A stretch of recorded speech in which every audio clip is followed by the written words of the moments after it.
to see me in Pennsylvania when I was even better, and in Houston when I went to training camp. And he's been a part of everything with my dad. A lot of support with my dad, because he's my dad's only brother. And yeah, all these people that are in this room have been a big, ginormous part of you, me and you. There's a bunch more coming too that aren't here yet. This isn't even late. Those ones are typically late. I love her, but she's late. My grandpa is someone who's really biologically his grandpa, but he is the sweetest. And I have a grandpa, but he's not really that involved. And my other grandpa passed a couple years ago, and he's been really involved since then. So all the people that are here, and for me, thank you for being so selfless and that one day deciding to sign your name and being able to dedicate that moment to this moment. I'm not moving this like this is on my way. This is when I'm drinking and I hold your hand. I'm married, I'm happy. I promise. I'm happy. I'm married. Thank you for giving me time, because we were talking about it earlier about how it might seem as though because of doctors, I'm not going to hide it, I'm sorry, Juan doesn't like talking about the reasons why things didn't work out. I truly believe it was a doctor. It's the cause of why I'm not engrafted to your DNA. Although, it can work again. We haven't decided what we're doing. I'm not asking you for anything except just to be in my house right now and talk to me, because I want to know you so badly. That's all I want from you right now. But I don't want you to be discouraged because of reasons it doesn't work. Because I was discouraged. I was very discouraged.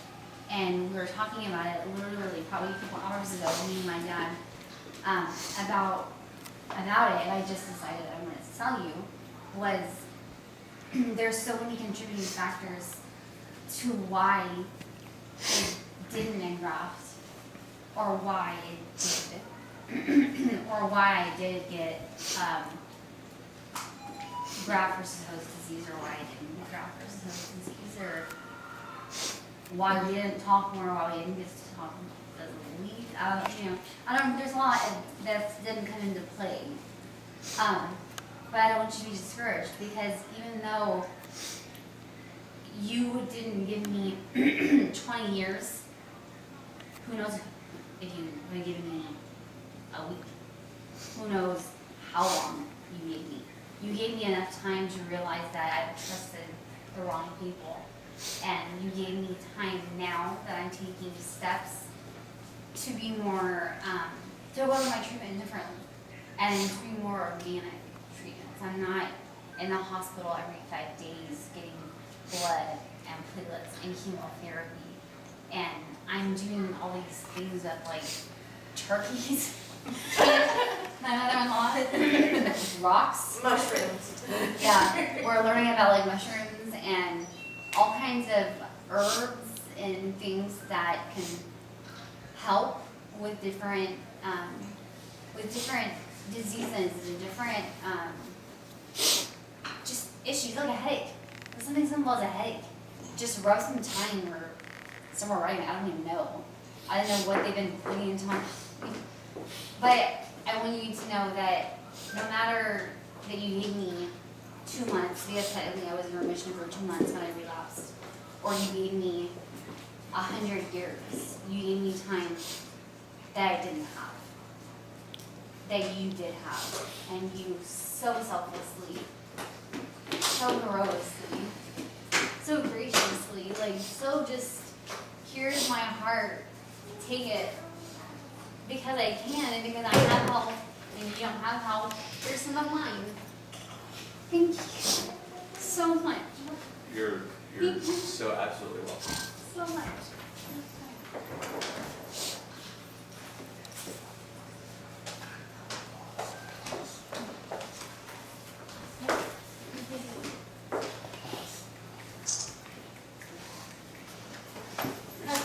Yay! I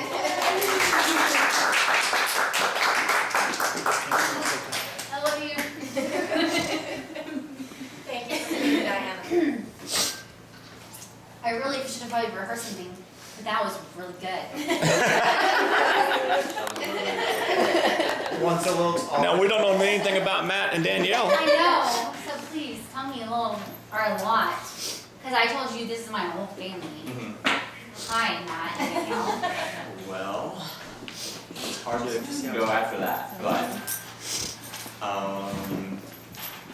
we both grew up in Western Kentucky, about as far west as you can go in the state of Kentucky.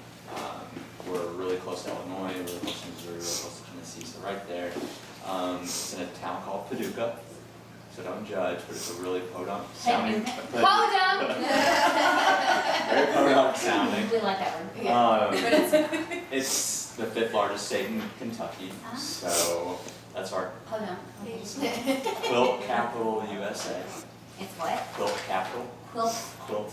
Cover them all So quilts. every April, thousands of 70 to 90-year-olds visit Paducah for Quilt Week. And we grew up, went to school there, never knew each other, actually lived down the street, one road over, rode the same school bus, she signed my yearbook, but we never knew each other, you know. Went to separate high schools, finally made our way to college. We went to Georgetown College in Kentucky, which is closer to Lexington in the middle of the state. Met each other my sophomore year, because I transferred in as a sophomore, and it was her freshman year. And So you went to college? we did. And then we started making these connections. Like, oh, you live right down the street. And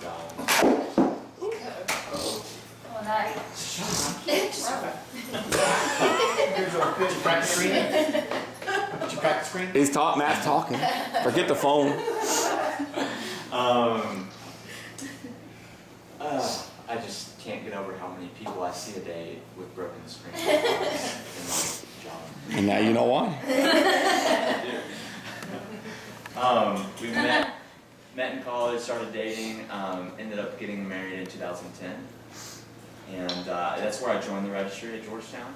I gave blood that day, and someone outside the cafeteria was like, oh, if you're going to give blood, you ought to consider donating bone marrow. And I'm like, what better way to make myself look like this macho guy in front of a... Matt, how long had you been on the registry before they picked you? Oh gosh, like 7 years. 6 or 7 Oh, okay. years. So you recruited them to be on the registry? Oh. You were showing off. I knew nothing about him. Indirectly, I was trying to show off. I didn't know him yet. Work. Yeah. And you know, they tell you to sign up, oh, your odds of getting chosen are so slim. And so at that point, I really didn't have any clue, or would have not been at that point been able to make that decision to donate. But I'm so glad that that time came around later on, because we were in a position where I was able to talk through that decision. And honestly, when I first got the call, I was telling Yvonne, my mom called me, and she's like, this lady's really trying to get a hold of you, and she's trying to track you down. And at first I thought I hadn't paid my student loans. So, He was like, not gonna return I was it. like, not going to return that one phone call, because I was like, I'm so glad you did. Take that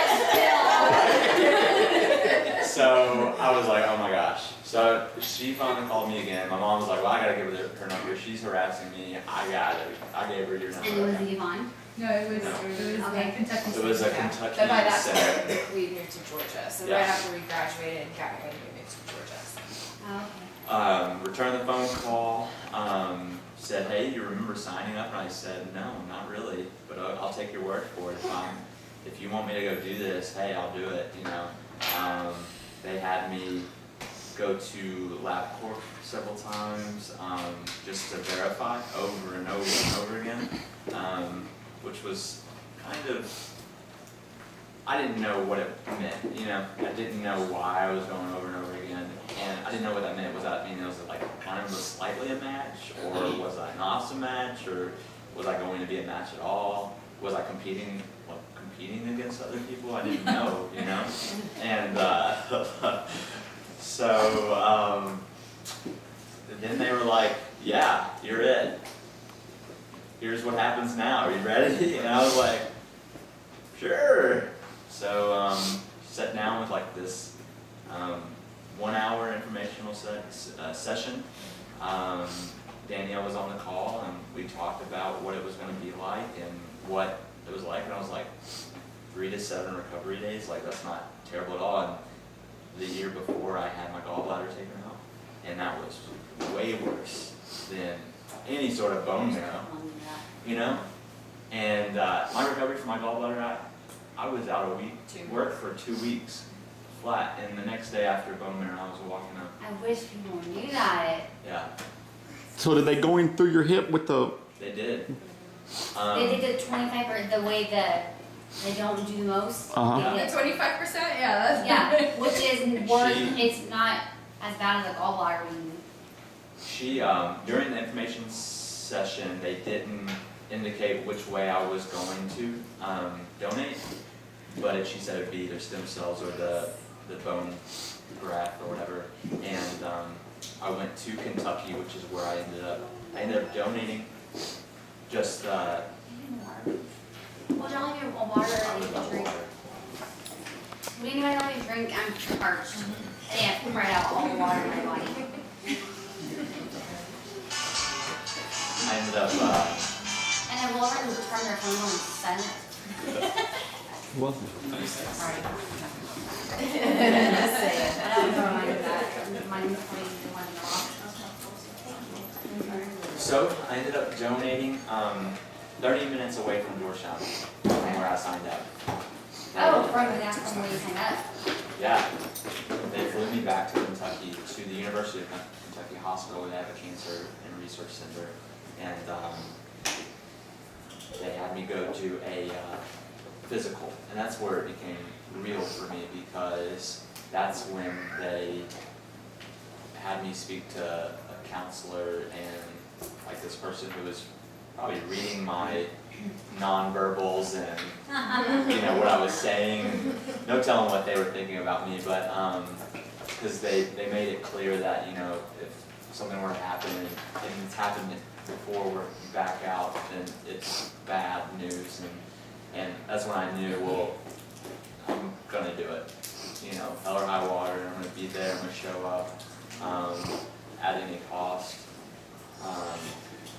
That wasn't, I mean, I didn't have many hesitations about the pain, anything like that. I think the hardest struggle was finding a kennel for our dogs to stay at, you know? Oh, You know? So, look at that backyard. exactly. Yeah, dogs. We arrived at the hospital like, 5 a.m. or something. They took me in a pre-op, and I didn't realize how you would receive my bone marrow. They just kind of, Yeah, What I did we didn't do? really know either. they wheeled me off, and on the way, like I remember going through these double doors, and the anesthesiologist was like, all right, a little cocktail for the road, and then I was out. Like, and then I woke up, and I was like, what happened? Like, where's everything? Yeah. It's still not. Still had our kid thing. There was part in my second letter that got redacted. Did you remember that long part there? I don't know. Every time I had a letter, I would get so excited that I would be like, whoa, guys, I got a letter. So they kind of got mumble, and I don't Got them know. all like intertwined. Explaining They, to tell them I'm excited. I ended up sharing something. It got redacted, so you probably don't know it. Okay. They ended up doing an investigation, and I felt so terrible. So Yvonne doesn't know me, No, right? I don't know. I mean, I hope that I don't get in Chair? trouble. He's on standby. Hopefully I don't get in Bill. trouble here, but I just Tell wish, when you can get back to your donation part so you can turn back on. Okay. So I want to do this. I mean, regardless of the good and the bad, like I thought I'd share you what kind of what it was like for me, you know. They well, first off, the nurse came in and was like leaned me over and she was like, looked at my dressing. She was like, "Oh, you're a bleeder," and then I'm still groggy. And I'm like, it's not the best bedside manner right now. Like, No. you don't need to be telling me that after this is going on. So that was crazy and hectic. I was a little worried at that point. Then the doctor came in and was like, "Yeah, in like 20-something years, never happened before, but I guess when they collect the bone marrow, it goes into the bag that's on the floor, and it's like, Oscillating. yes, I was gonna say oscillating, but something that's like going back and forth to keep it stirring and stuff. It had slipped off that pad and like on the floor kind of thing, and they clearly survived it and it had plenty for you. Well, it was like 2 months. Yeah. Oh, That was really? it. Oh, Big yeah. bag. It was a Big large bag. bag, yeah. It was huge, yeah. Did they show you how much it was? Yeah. It was like 2 liters, wasn't It's They huge. told me The 2 bag is on her liters. Facebook page. Yeah. That's all. I'm like, Yeah. dude, I am in your profile picture. That's me on your cabinet in your office, keepable. She was like, it's totally fine, everything's good, we've got way more than enough. And all of it looks really good. I'm like, how does it look good? I don't understand. Why does it look good? I hope it Oh, looks it's so good. pretty. You know, like, you know? The view must feel good. But they were fine, everything was fine after that, and it didn't affect anything. And just kind of crazy that day, I think. And woke up fine, and like the next day, ended up walking around campus where I graduated. And some of my professors that I was friends that I was still in college, you know, we went and said hi and hung out, and it really wasn't a huge deal afterwards. And then we flew home the next day after that, and that was. So you flew from home, which was now Georgia, to Kentucky to donate. Mainly because I wanted to be closer home to my mom and sister. So, okay, your parents and your parents still live. My mom does in Western Kentucky. Okay. Home. So did they give you the option on where to have it done? Yes, but the first coordinator that called me, I really liked. She was really nice, sweet, endearing. Vicky, I love her. I actually was hoping she could be here. They don't work it out like that for them. She would end up retiring. You know, I'm kind of super jealous that I'm jealous that you've had a relationship with them and they, you know, you guys can meet and know each other. I don't get to meet Vicky, you know, and no. I have another rule. You know Vicky? See? Can you hold up? One. Off the record as you're being. But she's one of the main reasons that I donated. She made everything okay. Like, she talked me through it and really made me aware of the importance of doing something like this. And where was I going with that? So I talked to her originally, and she was from Kentucky, and she was like, well, if you want to donate in Georgia, I'd have to get you paired up with somebody else. And I was like, oh, that ain't happening. That ain't happening. So I decided to. Fine, we get that choice. I decided, I was like, hey, I'll go to Kentucky. That's fine. It'll be closer home for me, and that made it possible for my mom and sister and my dad to be there and kind of support me through that. So, yeah. I'm glad that it only took like 3 days, really, of actually going somewhere and being, I guess, put out of your comfort zone and get off work. Like, it didn't take up a whole, because a lot of people think it takes so much time, and it doesn't take much time. I mean, physical time to do it. It takes, obviously, a lot of emotional.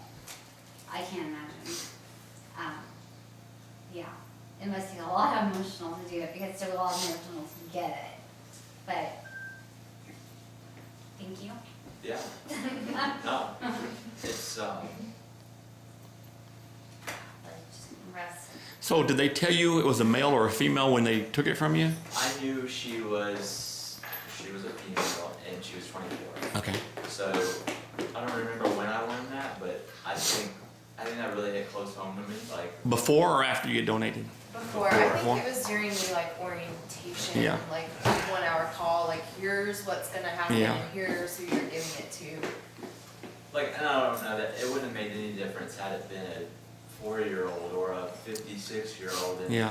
I just couldn't imagine someone else my age going through that. I just knew I had to do anything I could to help out any way I could. And I mean,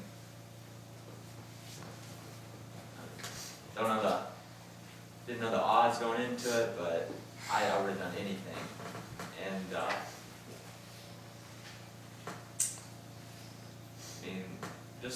just to be real, like I feel extremely guilty. Like I know that it's not taken now, and Oh man. That's why they make you wait a year, I bet, because if something should happen. Yeah. well, I don't know that. Yeah, I yeah. could have waited 5 years and it would have made it any better. But I am just so happy that this ended up working out and that you guys have been so accepting of us. Like we didn't know. I was just talking to Yvonne. I was like, "What's this gonna be like?" Like I don't know what I was walking into. A nut house, apparently. You'll figure it out. It's a lot like my family. My mom is an only child, and my dad is an only child. My grandparents that are still alive were only children.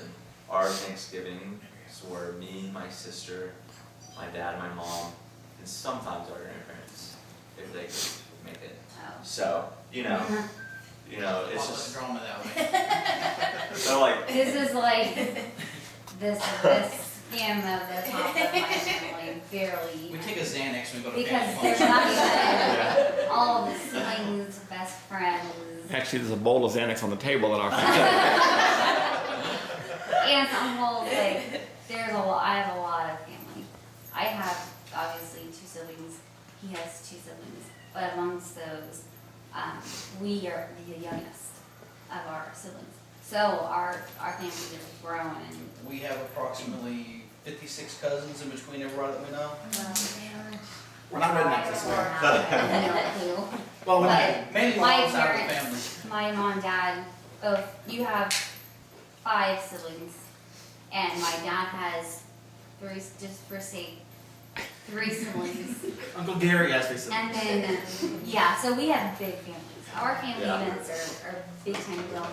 But along with our families, we have a lot of family friends.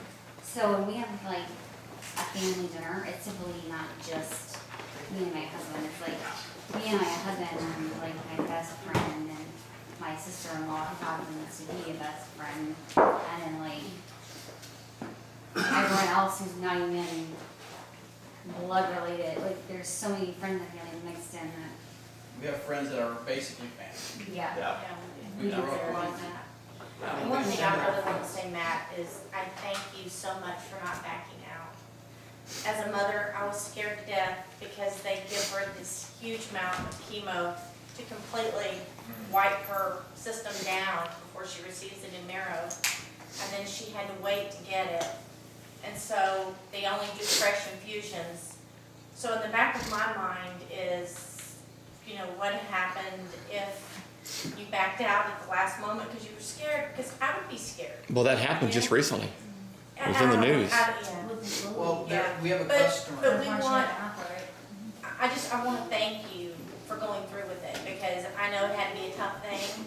It was tough for us as parents to watch our baby and our son-in-law go through this because it's been an emotional roller coaster, all of it. And it's like when we